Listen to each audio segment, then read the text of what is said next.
We are live. Welcome everybody to Broadcast Team Alpha, where we have fun bringing you cutting edge conversations while exploring the quantum possibilities. It's Wednesday. It's the Wednesday show, and there's nothing really serious going on here, but we are Broadcast Team Alpha, and we invite you to connect with us. Connect with us on broadcastteamalpha.com or by subscribing to our YouTube channel. We're headed to the 2,000 subscriber mark, so thank you for that. And you may notice that we have a new function. It's a super chat function that allows you to support us in that way. But either way, we are so grateful that you're here with us. I'm Nori Love. I am graced by my co-hosts Aage Nost and Tom Schaefer, and we have a really, really interesting guest with us today. Hey guys. Hi. Hello, hello. Aage. Nori. Zon. Howdy, howdy. Shout out to the chat room. Hi, guys. Aage, please, I'm so excited to talk with our guest about death and after death and near death and everything death. So tell us about Bonnie, Aage. Oh yeah, let me grab that one. This came up very quickly for us as of yesterday. We all decided to do this, and I want to make sure that we all get to introduce Bonnie Jennings. And she had some incredible experiences, one particularly here not long ago. She was a flight attendant for 16 years, and now she has been, or still is, a nurse, a registered nurse for 22 years. And I don't know this, but I think she retired this week. And if she did, then welcome to the world of the free people. Also, in February this year, that is 2019, she died. And she was without oxygen to the brain. And she was clinically dead with no electric activity in the brain for about 30 minutes. Wow. And then she woke up. Wow. And that is when it gets interesting for us, because we are going to get to hear the story of what she experienced and what she is remembering. And you see, when we decided to have somebody on with a near-death experiences here, that was kind of a necessity, because that is as close as you can get to finding out what is going on after death. Because you probably will understand that it's pretty hard to get somebody that died and didn't come back to come on a radio show. So anyway, there are thousands of people out there who have had these near-death experiences when they die. And they come back with some really strange stories. See, many of them have similar aspects to the story. Like when they go through a tunnel, and at the other end of the tunnel, they meet relatives. They have maybe a spouse there waiting for them, or their mom come and say, sorry, kid, you can't come here yet. It's not your time. You got to go back. And then, of course, they turn around and go back. Or there's other stories of people also that find themselves in darkness. They don't see anything, but they can hear people and they can communicate. And there's all kinds of different stories to some of these experiences, but there are many similarities. And this is an indication of what is really behind the curtain. And I am really looking forward to hear this. So welcome to the show, Bonnie. Welcome, Bonnie. Thank you so much for inviting me. I really appreciate it. Thank you. Yeah, we're going to have some fun with this. And we have 3 people on the panel here with you, and we're all ears. So I don't know, should we start out with maybe talking a little bit about your story, and then maybe we could discuss some of that afterwards? How would that work? That would work. And I'll back up a little bit and say that I'm 66 years old, and I did the flight attendant for half of my adulthood, and the other half I was a registered nurse. And so the night of my incident was actually February the 8th. And I had been at work, and I came home from work and I took a little nap, and I have asthma. And so when I awakened from my nap, I had an asthma attack, and my medications didn't work. And before my son was here, and before you knew it, I said to him, "You've got to call 911. I can't breathe." And with that, I was gone within a matter of minutes. And it was the coldest night of winter here in Texas this year. And it was supposed to snow that night. So the ambulance was a little late getting here, and I don't know what happened, but I was gone. And so the next thing I knew, I awakened a day or two in ICU in one of the local hospitals.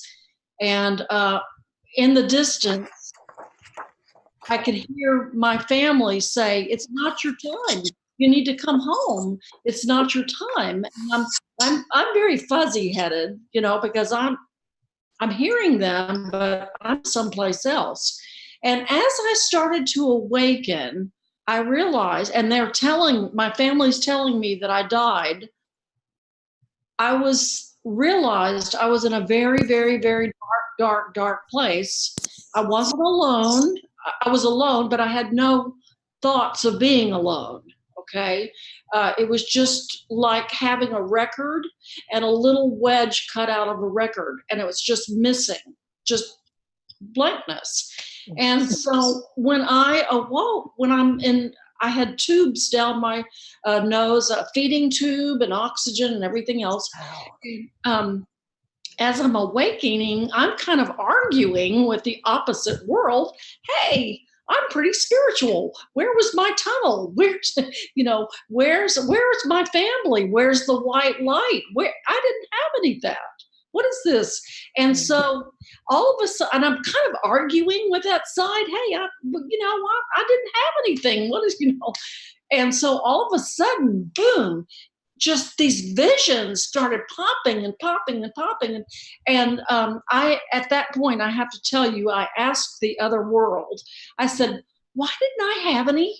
Why was I in darkness? And this is what came to me. And as I tell you the story, this is my story. I'm not saying it's the story for the world. It's what happened to me. And so this being, or whoever they were, said to me, there is a formula on this earth for memories, for remembering things, for going through things. And the formula equals time.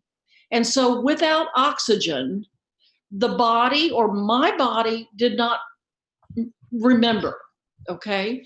And so it was saying, without having oxygen, a little bit of oxygen, you can't remember, because oxygen and memories equal time, and time equals memory and oxygen. You have to have 3 ingredients in order to have these memories. And it wasn't that I was in hell or anything like that. It was just, I was somewhere. Maybe I was having memories, but the memories didn't come to me because I didn't have oxygen. Wow. Okay, so that's my story. And I know that other people will say, no, but that's what was told to me. That's amazing. But you kind of felt like you were kind of in limbo there then. Yeah, and I'm pretty argumentative, so I'm spiritual. I should have had this. I should have had that, and it wasn't like that, And I'm thinking about, Dr. Moody, and he's saying that you should have the tunnel and you should have the white light, and the family will meet you, and that didn't happen. So what happened is, when I started waking up and I started having all these visions, I mean, it was going pop, pop, pop, pop. It was so intense that I was like, slow down. You got to, the only way I couldn't stop it. The only way I could do is turn my head. And as soon as I turned my head, then another vision would pop in, another event. And it was coming so quickly. And and as I tell you the story, I don't know if it was in this order, but this is how I'm remembering it now. I'm standing at a volcano, several volcanoes that are erupting are behind me. And I look down in this river of what looked like blood. And I look up and I say, am I in hell? And I see this tall Asian man that was in a loincloth, and he had a big straw hat on, and he had a great big stirring stick. And he says, oh, no, no, no. And I said, well, if I'm not in hell, why does that river have human brains in it? And he said, because in order to ascend, to go up, you must leave your negative thoughts behind. Wow. Nobody can ascend unless you leave the thoughts. I said, okay. I said, will this hurt? He says, oh, no, you've already done it. I said, okay, that's great. So at that point in time, we went zoom to the earth. And I don't know who I'm with. I know I'm with somebody. I never see anyone. And I'm given a pile of dirt, okay? And I'm holding a pile of dirt in my hand. And who it was, he said, look at the dirt. And I looked at the dirt, and all of a sudden, the dirt became alive. And there were sparkles of diamonds and silver and just wow. bacteria, viruses. I could see quantum physics, how it was made up, and that we are standing on mega multitudes of universes beneath our feet. Wow. And so when we think about space, we have to think about what's beneath our feet too, because the whole world is one. We are one. Mm-hmm. You know, we are just what's beneath our feet is what we are. And I love this idea that somebody says now that when you die, you can plant yourself into a tree. I think that is wonderful. But anyway, so I want to back up and tell you that my family was not there. My mother and father that are deceased, I never saw them, but I kept saying, where's my family? Where are my friends that have died? And whoever it was, they just said, come on, let's go. They're busy. You know, we've got things to do. Amazing. So from the dirt, we went to the relics of the earth. Really? We went to 4 different spots. We went to Peru, to Mexico, to Egypt, and to the Samaritans. And we visited the relics. And I remember they handed me the relics from each place, and I knew what each one was. And I knew what they meant. And it was significant to mankind.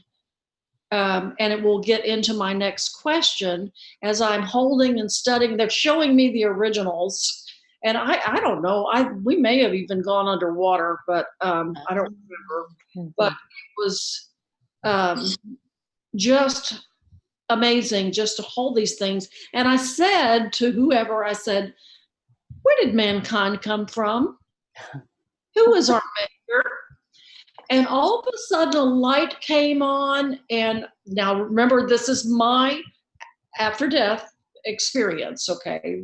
But I saw 5 beings that were not human that showed up, and they were alien.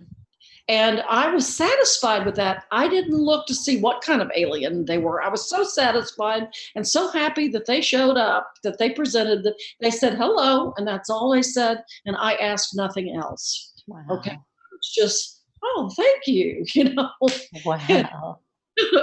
So the light went low, and at that point, they then took me to Pleiades, and then we went to the Orion's Belt, and we were just playing up there, you know, just doing whatever we were doing. And I said to whoever, I said, please don't take me out of the Milky Way galaxy. Wow. I said, I'm afraid to go any higher. You know, and with that, zoom, it was like a joke, you know, come on, we're going. And we went to the outer outskirts of all the universes and I mean, it goes on forever. And Mhm.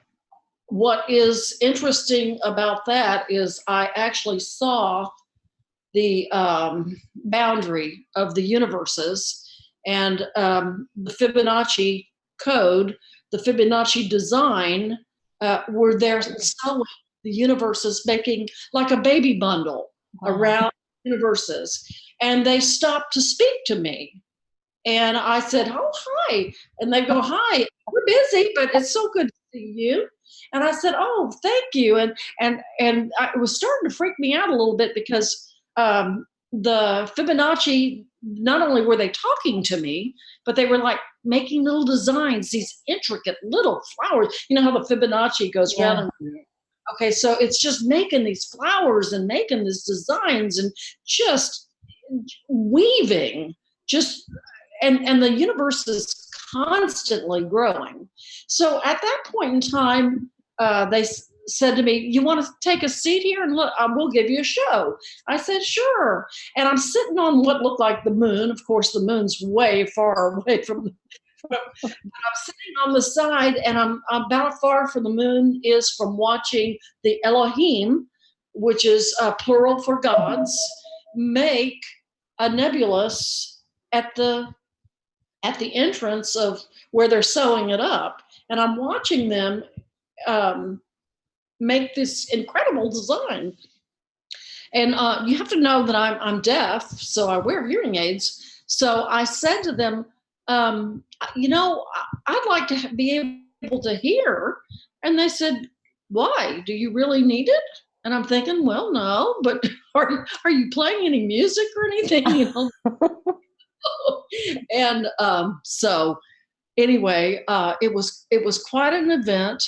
It went on for day. I'm giving you the whole list of it, but it went on for. I mean, it went on for almost 11 days. I was there in the room with the death angel, or I don't even want to call God or the death angel that, because those are such little names Yeah.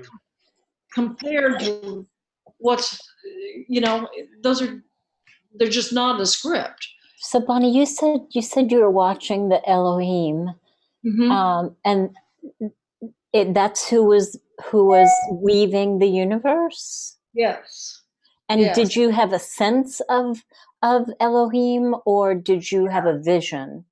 No, a real presence, a very strong sense. And they were very majestic, very happy, just creating. They're just like God's magical wand going through the universe, just boom, boom, boom, just making this incredible design of the place where we live, where we're all united.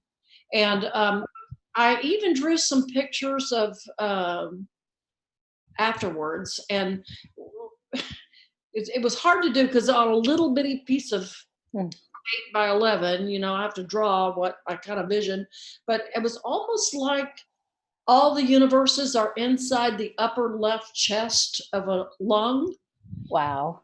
Okay, so I'm standing there watching the Elohim make this nebulous, and I said, "What happened? What if you go outside of the universes?" And there was kind of a warning, like, "Don't do that, because if you go outside, humans go alone, and you will not return. We don't go." And I had the sense that we were in a huge body, a gigantic. I don't know. I mean, I'm guessing. Wow. So, Can we go back a little bit? Okay. First, I want to say I love that this happened to a nurse. I mean, because all of the questions that I had at the bedside of the ICUs of what's going on with that patient. Do they know what's going on? Do they feel pain? This is answering so many questions for me. So thank you for that. The day that you had the asthma attack, was it a normal day? Did you have any premonitions? oh God, I worked the night shift, and I had like 2 hours where I was doing nothing. So I sat there and wrote poetry. And I wrote a poem about, I think, a blue jay, or maybe it was a cardinal, and I nursed the cardinal back in my hand, and no, the bird died in my hand, and I said, but the bird died pleasantly. I think the bird had a good death. Wow. And I wrote that day that I died, and I had so there were little things leading up to it. And my son told me that I was sick that day, but I don't remember being sick. Interesting. Interesting. And then, so did you immediately have the anoxic, right, the without oxygen event, but like en route with EMS, or where was that in the time span?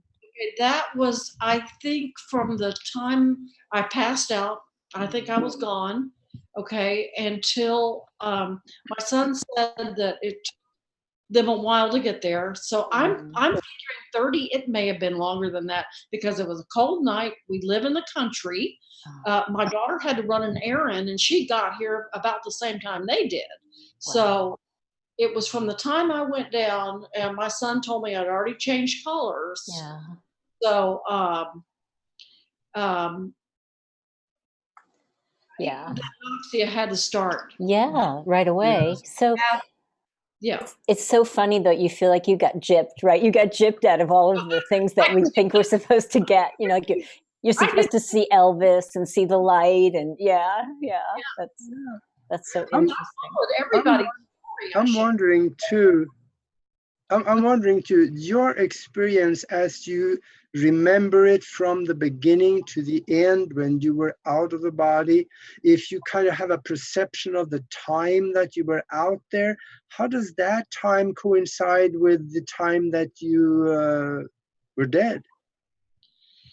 I can check all that, and I've been reluctant to do it.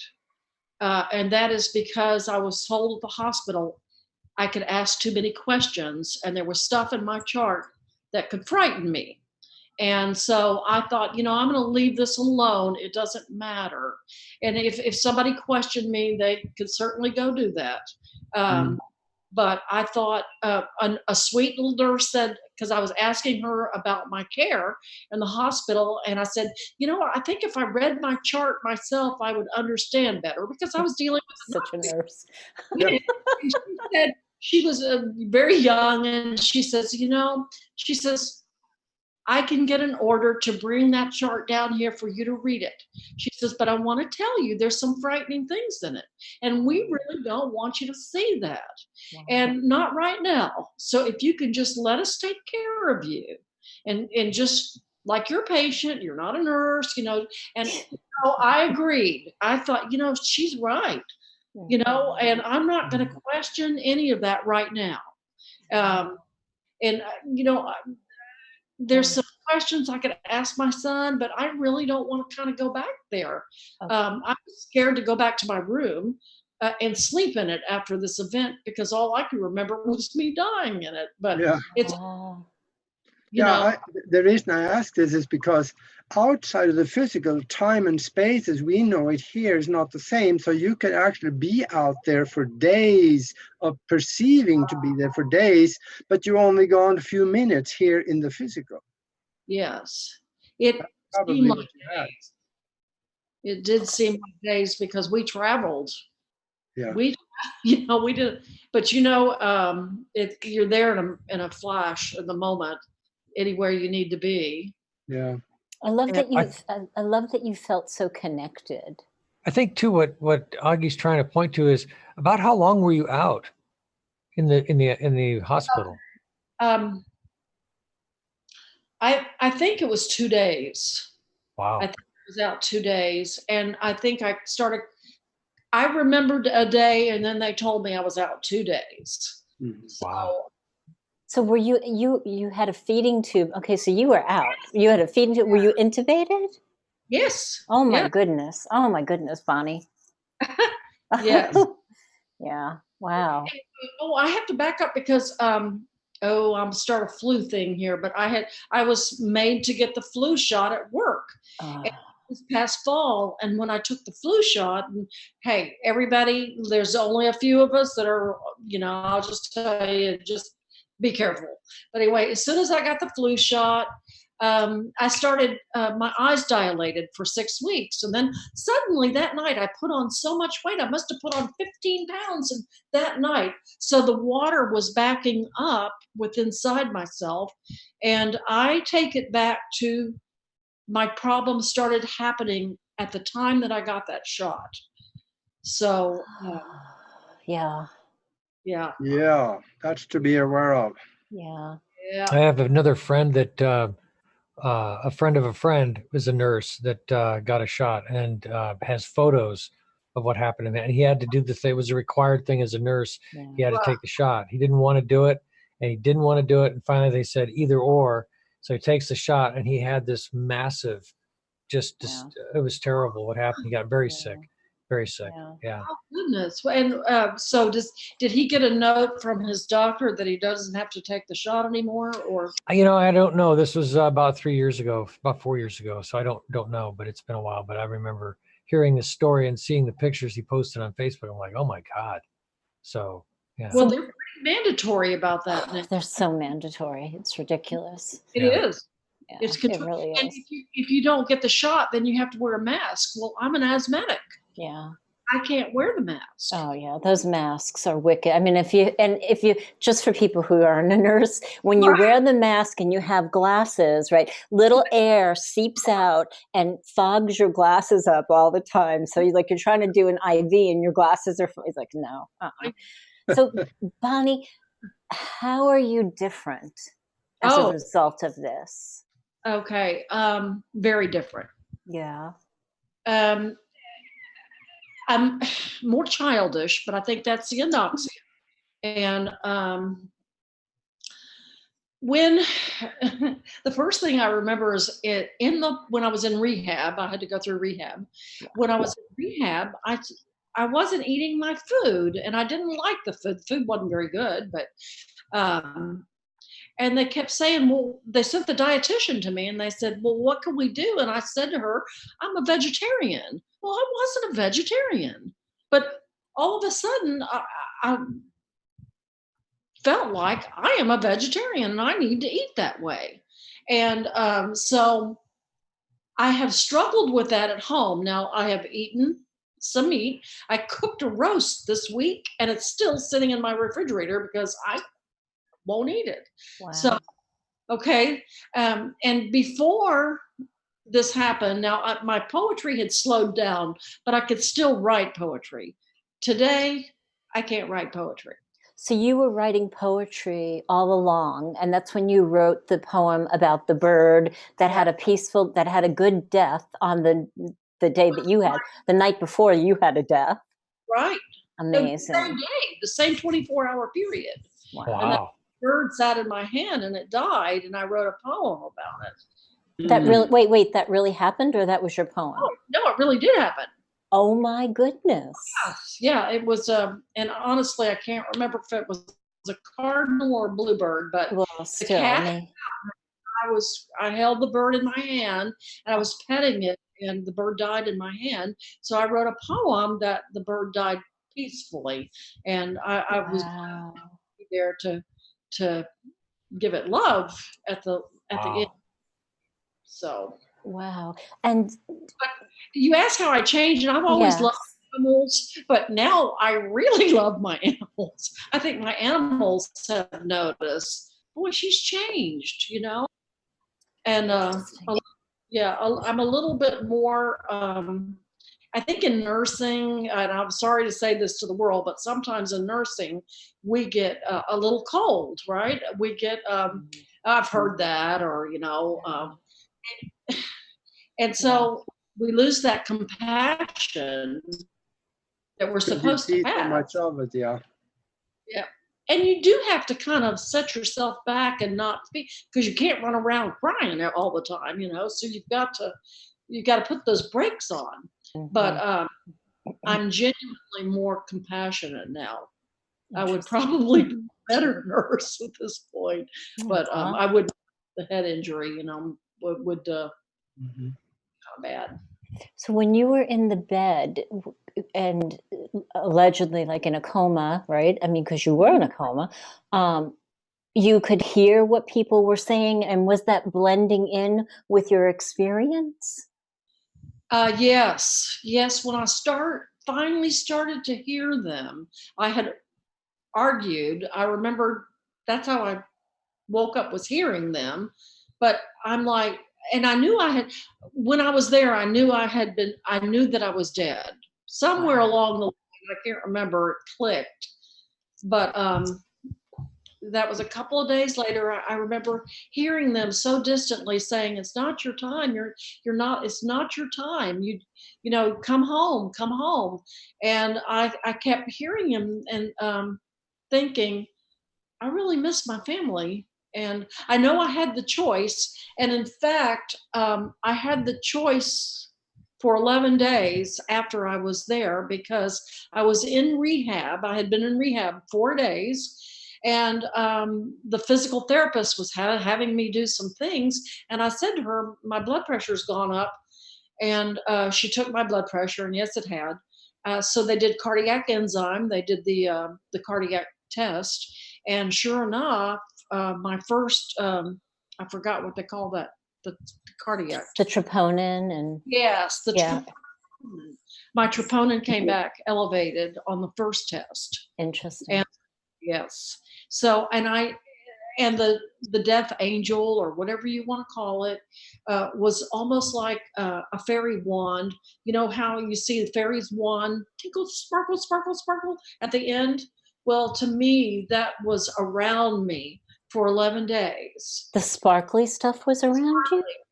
Yeah, it was just sparkles.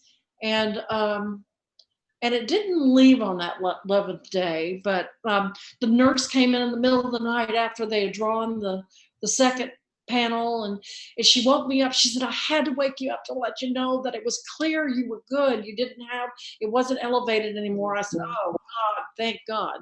Because that night I remember thinking, oh, this is it. I could go. I mean, this isn't the end. And wow.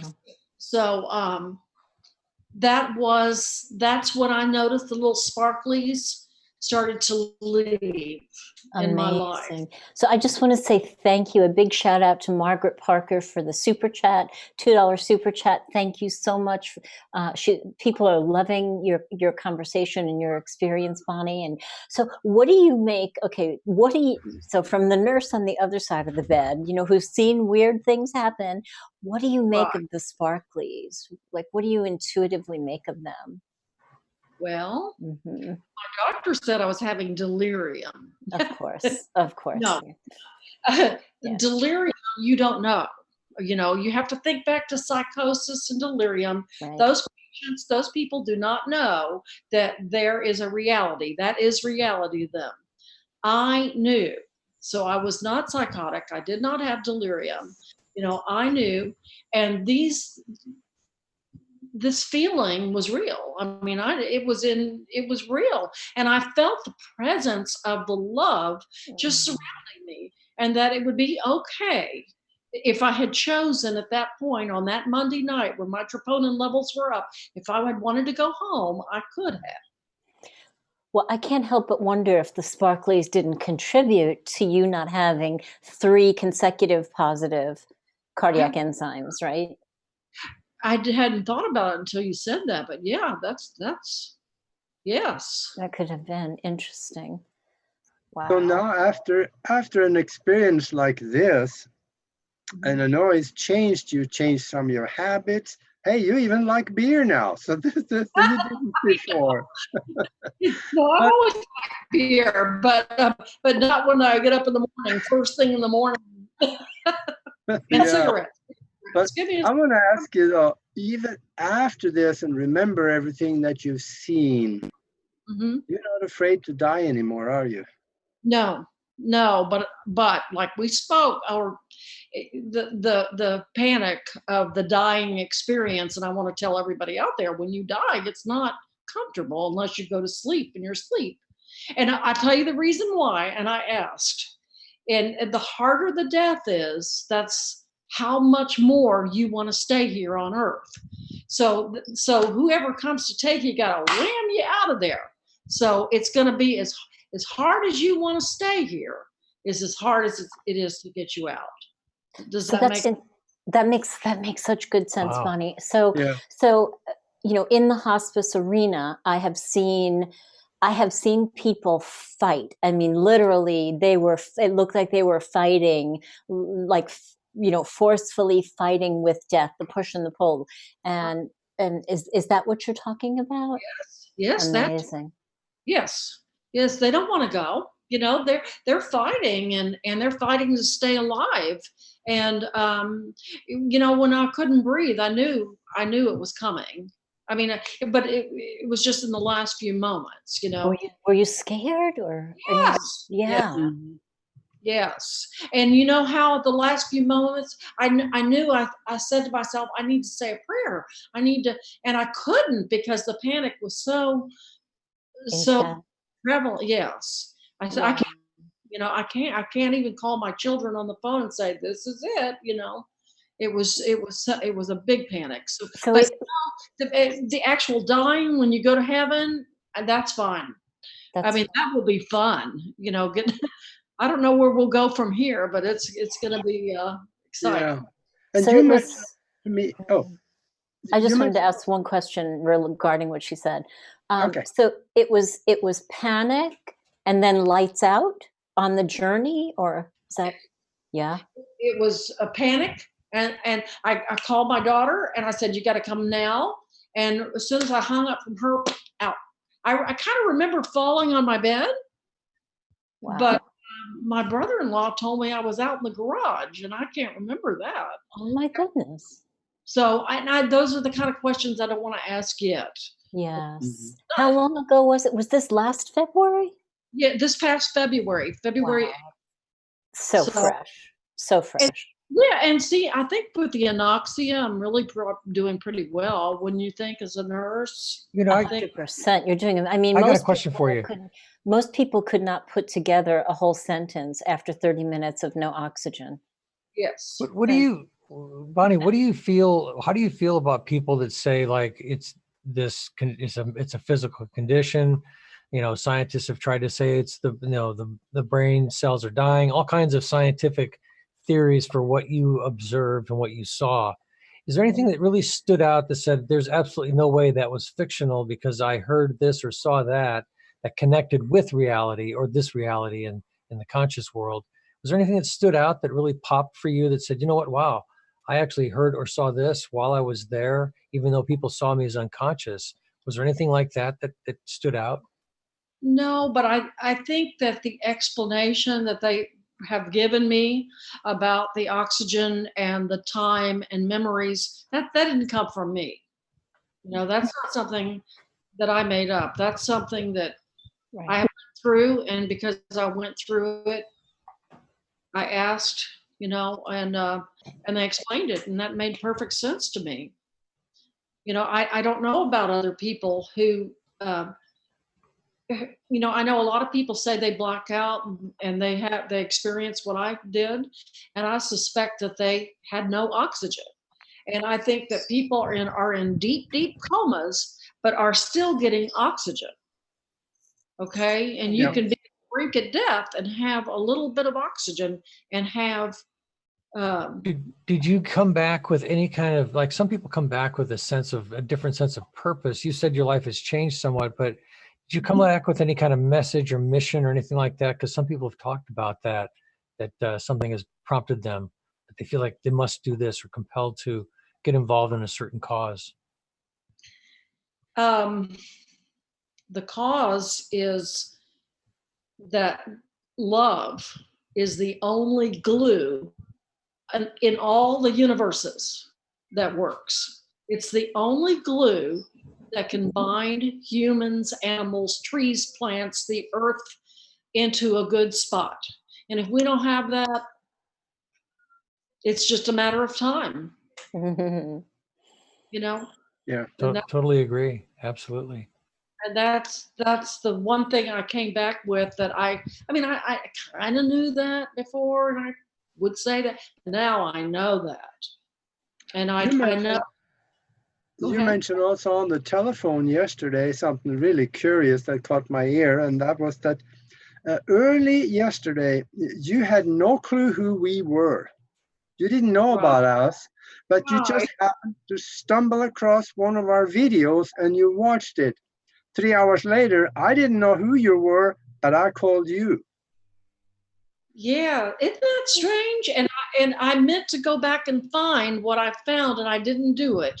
But I have to. It was on my Facebook. It was yesterday morning, and I think maybe you said something that triggered my mind that I knew that was yours. Mm-hmm. And I saw it yesterday morning, and then you called me.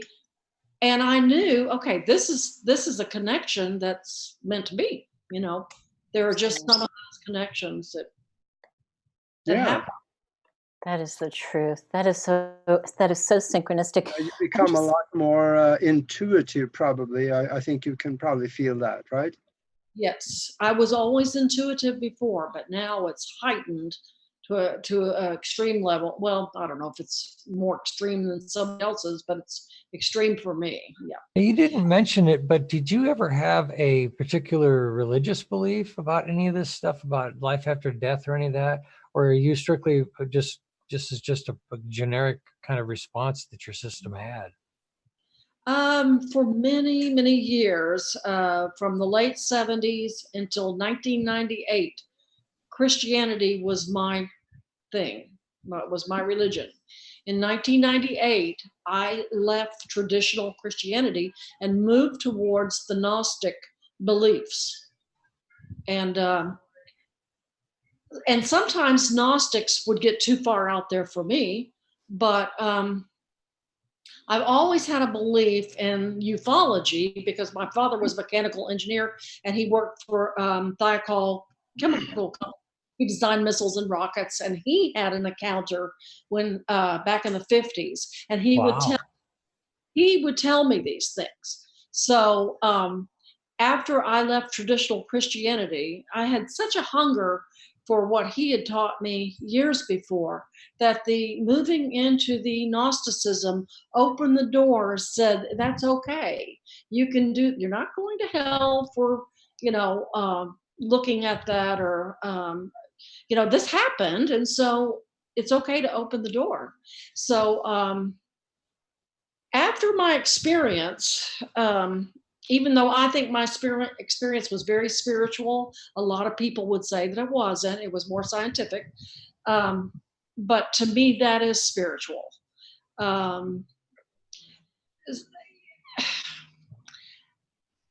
It's hard to say. I mean, I can't say that I'm Gnostic anymore. Does that make sense? Sure. Does it seem like the earthly explanations of that religions try to give to the experience you had, did it seem like they were inadequate?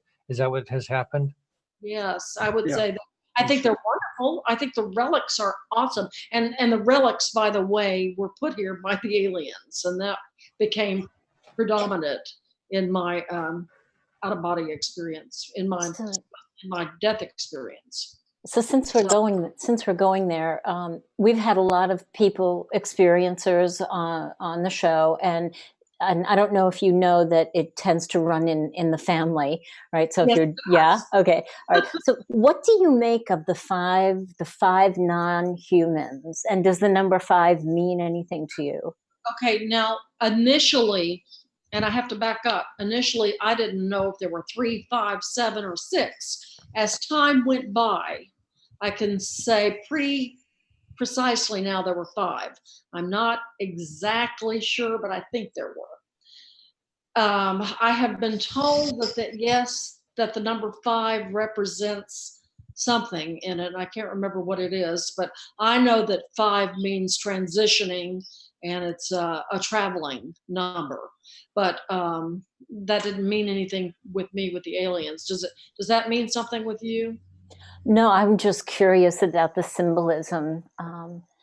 So did they feel familiar to you, or? Yes, they did. Mm-hmm. Yeah, they did feel. Yeah, and they smiled. And all they did was say hello, and they didn't stay to answer any questions, and I didn't have any questions. I was totally satisfied. I mean, I could kick myself now. Mm-hmm. Should have them. You should have looked at them. You should have taken notes. Were they this? And I didn't. But I was totally sad, and they were all different. I didn't see any. I don't think I saw any reptilians, and I didn't see any insectoid looking. And if I recall, they looked like E.T. Remember the kind of like that. Aw.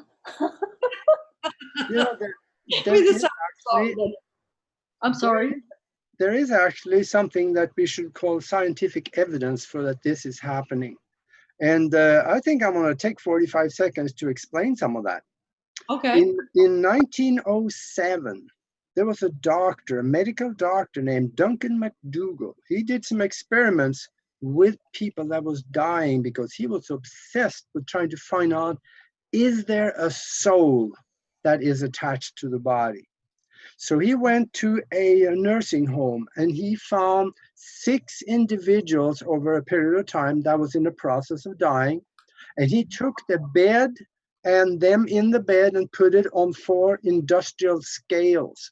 Mm-hmm. So he got the exact weight of the bed with the person in it. And they watched it. At the moment of death, then the weight of the bed and the person got 21 grams lighter. Really? In the next few seconds. That 21 grams, that's the same as 3/4 of an ounce lighter. And this happened like clockwork to every one of those 6 people that died in the bed on that scale. Wow. So the only strange part was that one of them actually lost the weight, and a little bit later the weight gained back, but nothing had touched the scale of the bed. But he tried to tell the scientific community this, and they said, no, you don't have enough, only 6 is not good enough, they didn't accept it. But he found that there's something that leaves the body that actually has weight. And I don't know if I should relate this to what I saw. I saw there was a man that died in the house here, and I stood in the doorway and watched him, and I saw a gray substance leave his body, go right out through the wall. Mm-hmm, mm-hmm. But there is something going on that cannot be explained by just having it as an electrical buzz in your head at the time of death. Right. There's something here. Well, they've also got scientific studies that show that there were people that have had physical parts, massive parts of their brain missing. Yeah. And they took what was left of their brain, and they had naturally in their own way, had reactivated functions that didn't belong to those parts of the brain. They had literally the MRI show a hollow spot where they lost parts of their brain, and the functions were picked up by other parts. So the brain, as much as we want to think it may be the soul container or whatever, it's evidently not. It's just at the consciousness that makes us is obviously not limited by our physical capacity. So that's so interesting. There's in some of the Eastern studies, it said that there are 4 essences or 4 energies that leave the body. And there is one, I think one can leave, and if you catch the second one, and there are some practices where people, put life back into the body. If you catch it on the second one, you can actually bring life back into the body. But it also said that sometimes, depending upon the kind of death that you had, and this might tie back to Dan Winters, right? Carrying knowledge after death. Sometimes there's one of those essences that wants to come back into the body, Aage, which may account for the return of the weight that was missing. Yeah. So really interesting. Wow. But one of the guys didn't lose any weight. Is that right? No, they lost the weight first, and then after they were like an hour, the weight came back.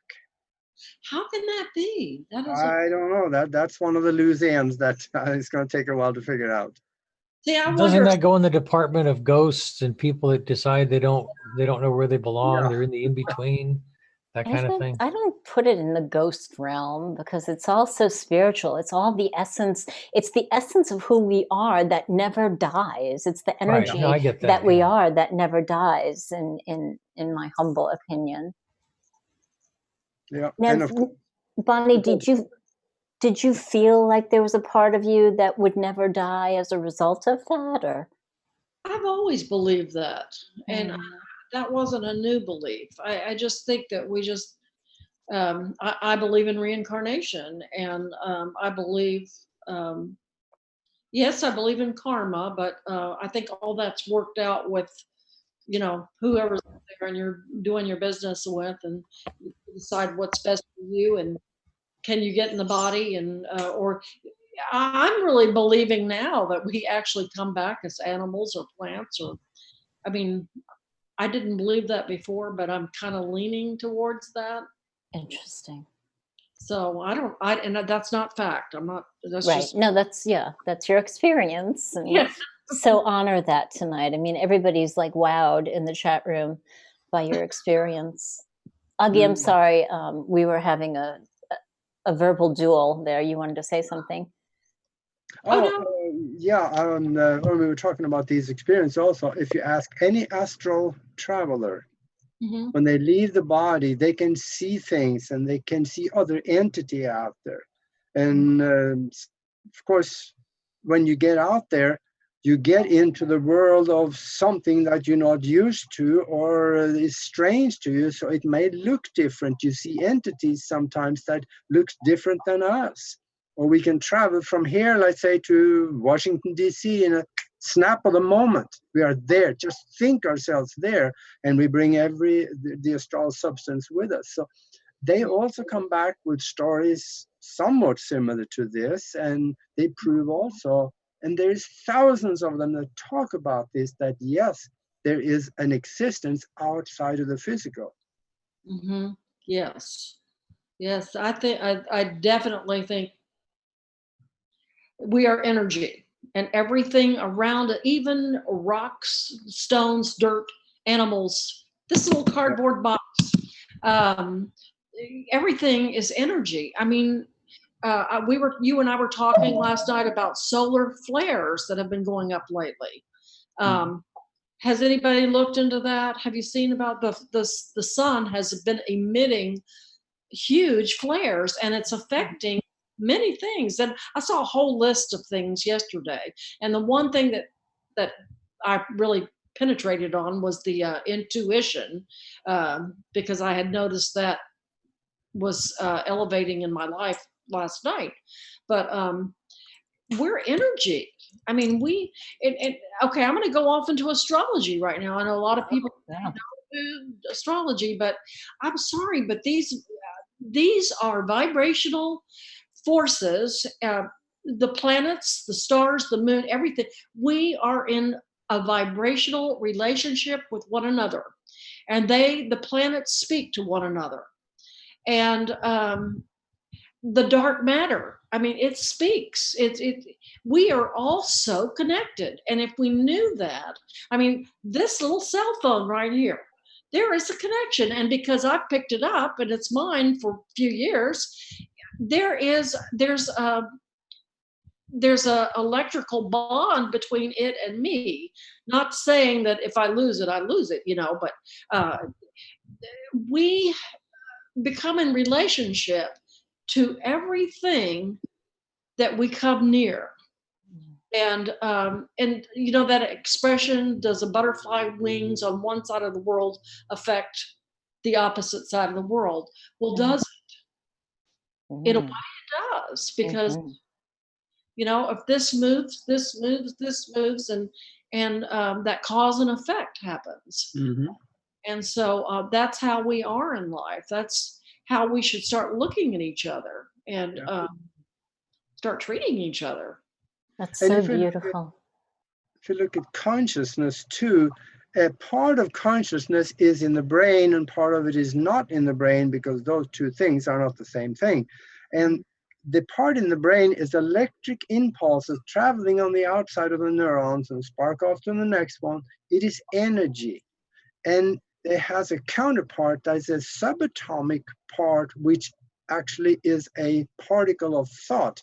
And when the person dies, energy cannot be destroyed. It moves somewhere. It goes somewhere. Oh. So where it goes, that's the interesting part that we're trying to figure out. Yes. Maybe one day we will. And I have to tell you, while you're speaking, and I don't know if you guys saw this, behind you, between you and the screens behind you, there was energy moving. Did you guys see that? I didn't see it. No. Didn't see it? Mm-mm. Oh, it happened a couple of times. When he was speaking, it moved. Huh. And it was very quick, but very interesting. So So do you feel like your sight has been enhanced since the incident, or Awareness is your in awareness? Beautiful. no, the eyesight's getting older. But the awareness is picking it up. And So what do you make of this statement that I'm going to say? Because I don't want to lead you in any way. What do you make of the statement, "We are not our body. I am not my body"? okay, all right. And funny you should say that, and I'm glad you did, because in heaven, the picture that I sent you, Aage, today, okay, I was that person in heaven. Okay. All right. So I don't know if that answers your question. We are, I think, who we perceive we are. And I think we can be anything we want to be. It's our perception. Well, in a holographic universe, that is true. Yeah. Yeah, I think I think in heaven I was not a 20-year-old girl or young, but I was that picture. And if I'd been there longer, who knows? We don't know what tomorrow would be. Yeah, But I didn't. So can you explain the picture to us? I didn't get to see it. well, yes, it's I can't bring it up to you. It's That a was picture. a picture of you. Yes, it is. And I used it on a novel that I wrote, not a science fiction, a fictional novel, a spiritual novel. And it's on my dust cover. And that picture has just spoken volumes to me. And it seemed to be who I was in heaven, because the picture of me asked a question all the time, like, really? Like, would you say that's right? It was like, oh, tell me more, So And is your book available so we could read it, or? it will be. Okay. I've found 14 errors in it, and I have not had the discipline to sit there and fix it. Okay. But I have an editor, and we're going to get together soon and do it. Beautiful. Well, let us know when your book is available. I so would like to read that. I Really. will let you know. I will let you know. And in fact, my sister said, she said, oh, your book is true. After my experience, when I woke up in ICU, she says, what you're telling me is exactly what you wrote in your book. And I said, well, Carol, no, it is a little bit. It's a fraction of what I went through. So it's, and I think. I can't even imagine how you could find words, right, to fully portray the experience that you had. I mean, it's not physical. There's no words, and the language does not have the words. Yeah.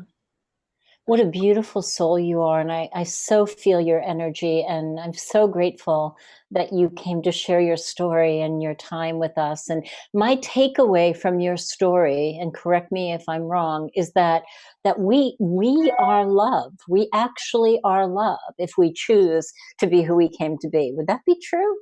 Yes. Amazing. Yes. But when we fail and we're not loving and we say something stupid, if we can bring ourselves back to who we really are. I mean, yeah, we all fall off, we all get upset, it's just human nature. But if you can bring ourselves back to wow, I am this little girl now with this anoxic brain. God brought me back to that point of childhood again, and that's where it's at. That's if we can bring ourselves back to that kind of that Well, magical, immature. well, what you just said, though, that brings us back to two sayings. One of them is that God is love. And Yes. the other one is what Albert Einstein said a year before he died. He says, I've studied the universe and I found that the whole universe is made from love. Oh, really? Yeah. Wow. And he said Amazing. the year before he died? Yeah, he's a little smarter than me, so I'm going to go with that one. Yeah. He's right on that one, isn't he? Amazing. Thank you so much. Thank you so much, Bonnie. We look forward to your book, and maybe you'll come back and talk with us more in depth about your experience, because there's so much more that I would love to know, about the relics and about how you could see, bacteria and viruses in the dirt and how everything was sparkly. That was pretty fascinating. Yeah. Well, is there anything that you maybe we didn't cover you wanted to mention? Is there anything that we left out maybe you wanted to say? I can't really think of anything right now. Yeah. If for somebody out there that wants to get in touch with you, how do they do that? Okay. They can reach me on Facebook at Bojin, or they can reach me at my email, which is Bonnie, Bonnie G Jennings, Jennings @gmail.com. I wish I had that written out for you, and That's I would. okay. We've got it. Beautiful. Thank you. Yeah, people, if they're curious, they want to get a hold of you and they want to contact us, we can forward. Sure. Thank you so much for having me. Bonnie. And thank you very much for being here. This was very, very good. And I think you helped a lot of people tonight, not just tonight, but for the ones that will be seeing and reviewing this video in days, weeks, and months ahead as it is archived. Thank you. A powerful message at a poignant time. Really good. Thank you so much. Yeah. Thank you. Thank you. Thanks, guys. We'll see you all next week. Thank you, chat room. It's so good to have you here with us. And thank you for the super chats. We sure do appreciate your energy in all of the ways that you show up. So we'll see you next Wednesday. Night, guys. Bye.